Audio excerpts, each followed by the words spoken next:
Hey there. I just watched over the Paranormal Activity films, and I just finished the fourth one just now.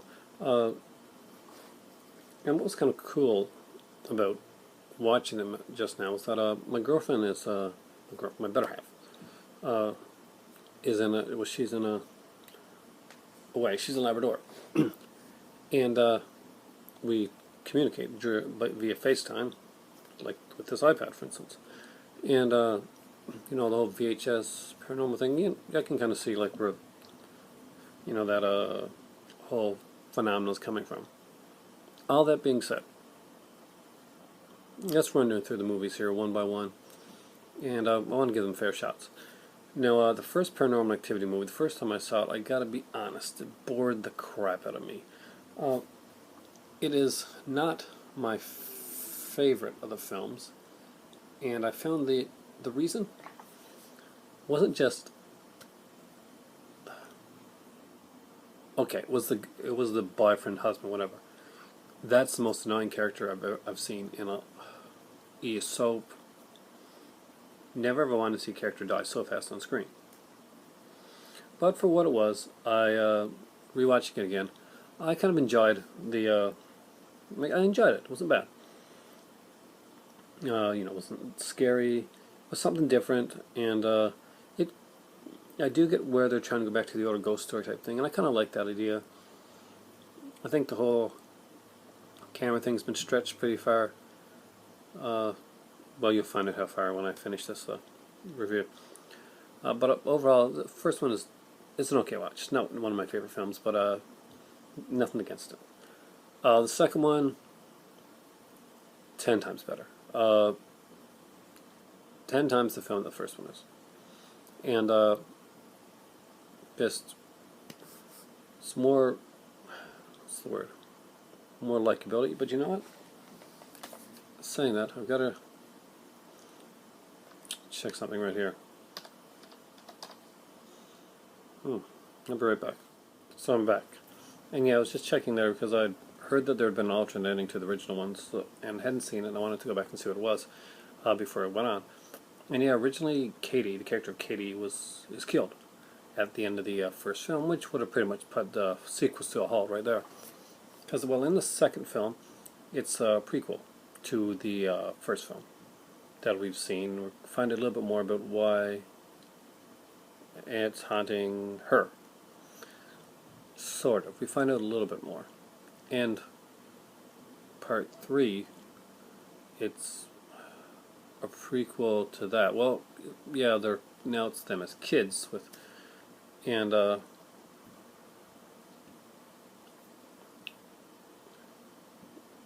we find out that the fourth one is going to set up for kind of what happened at the end of part 2 or part 2, I think. With Hunter. Part 2 or part 1? Let's check. Because, I've just watched these and it's one big blur of films. One little big blur of films. Part 2. So, the death of Katie by Katie. Death of Christy by Katie. And you find out why she actually the dad at least, the father, the husband deserved it. And Hunter goes with her. So in the fourth one, we finally find out the fate of Hunter, the kid. Is this sounding confusing to you as it is for me saying this? Because, yeah. Okay. First film is a straight-on ghost story. And it's very old school. It's done for very little money. And, it is what it is. It was sorry, it's a found footage ghost film. It was okay, and I didn't mind it. Number 2, I found a lot better. It was a prequel to the other film. We got to see kind of why Katie was being haunted, and not the other girl or sister. We find out like that, and we see what happens. The fate of the sister for what her and her husband did. And in part 3, we see the sisters now as children to see how it all started, kind of in the first place. but we're still left with a lot of ambiguity. And the reason for that is, well, for more sequels, to be honest with you. And the fourth one, this is the one I just finished watching just now. So that one's freshest in my head. Uh, the cast overall is fairly likable for most of the film. The father and mother characters were not... They're supposed to be having issues, but they're not exactly well fleshed out. This is definitely the teenager's film. And I didn't mind that, because the actor and actress that played the two main teens were actually extremely well cast, and they did a great job. The only problem is that the film's final, as in a lot of these movies, the final part of the film just completely falls apart.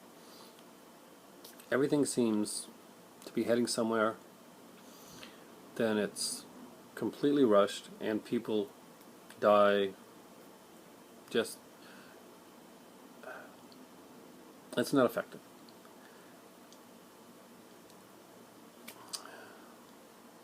I'm very disappointed, because I was into the film and I did like the characters, and they're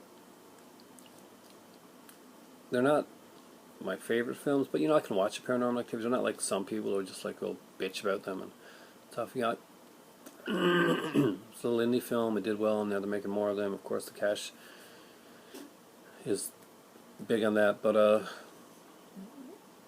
like the Saw movies, it did well, and it's going on from there. However, unlike the Saw movies, the second and third were actually much better than the first film, and they were able to make it more, just give it more of a feel to more of a horror feel to it. Now the fourth one goes way crazy loco, really, on the end, and it's like it's leading up to something, but it just ends. Huge spoiler right now. Huge spoiler. At the end of the movie, Katie's come back and she's taken Wyatt, who she says is Hunter, but the other kid I thought was Hunter. Hard to explain. You got to see the movie. Basically, this teen girl and her wannabe boyfriend are talking on the on computers all the time when somebody new moves in next door. It's Katie and who we assume is Hunter, the kid. We don't see much of them. We see Hunter kind of pop up a couple of times. There's one scene in a soccer field that is kind of confusing. He's actually there for a second, and then you move around and he's not there. Something apparently happens to Katie one night, and Hunter is taken into the other family household. Now, I don't think it's called Hunter though. It's called something else. But I digress. Anyway, so he befriends the other kid, Wyatt. That's the little boy of the family, the new family with the teenage daughter. And soon, like, kind of weird stuff starts happening. And what really pisses me off is this is like one big Xbox commercial. I'm serious. The Kinect, the Kinect sensor that is being pushed on anybody that wants to have an Xbox. It's way pushed in part 4. I mean, half the movie is in Kinectovision. I'm serious. You got to check this out. It is like the worst. It's like a 2 hour and a half commercial. Anyway, they start to find out that they see like a symbol, like a triangle with a circle in it. Find out that it means something, some kind of gateway into being possessed. And by the end of the film, most of the cast are dead, and obviously the young teenage girl is about to die too. And a bunch of random Spanish possessed women, witches, extras from a Resident Evil game that we don't know about appear. It doesn't make much sense, and there's a little after credit sequence that doesn't really do anything to help you out anymore, just the girl saying that it's just getting started, and really this is the fourth film, and we still know nothing more than we knew in the first, second, and third film, really. We know a little bit more about the girls' histories, yes, but as far as the ghost goes, it's just been kept to pretty much a blank slate so that we can, slowly figure it out. So hopefully, I'm hoping that there's a plan, and there's been a plan all along. This has not been some kind of like, let's stretch this out, so let's make a plan so that we can do 6 films or something like that. Because obviously there's a 5th one coming up now, or there has to be. There's no explanation left at the 4th one, and the 4th one started good, but it ended really badly. Not the way that you should end a horror film in any stretch of the imagination, especially one that's already in its 4th, with already in its 4th incarnation. You gotta give the viewers just a little bit more. You gotta explain a little bit more than that. You can't just leave it like that.